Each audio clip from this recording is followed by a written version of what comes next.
Greetings, everybody. This is Jim Hovland, your Edina Mayor, and this is the Mayor's Minute for Wednesday, March 5th, 2025.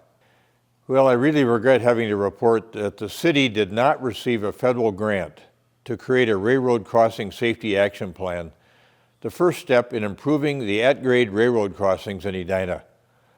A rail line owned by CPKC Railroad bisects Edina, as many of you know. While many of the highway and street crossings of this railroad are grade separated with streets going over or under the tracks, there are still 7 at-grade crossings with various levels of safety devices.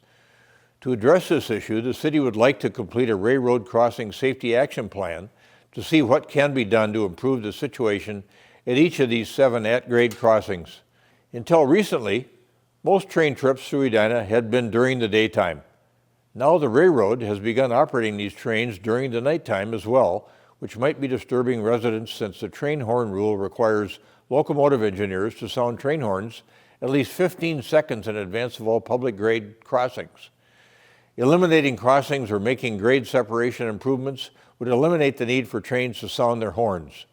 At crossings where that cannot be done, other safety improvements could be evaluated to make the crossings safer, such as installing active crossing warning devices instead of passive ones.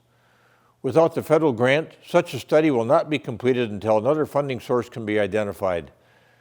Some have asked if the city can still establish quiet zones now before a plan is developed, but unfortunately the city does not have that authority, and the process to establish one can take many years.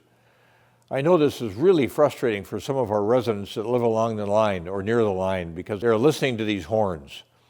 So please know that we are continuing to look for money for this project, and we will continue to kind of pester the federal government to see if we can find some way to find federal funding to help us with these 7 at-grade crossings. This is Jim Hovland, and that's your Mayor's Minute for Wednesday, March 5th, 2025. I hope you have a great rest of the week.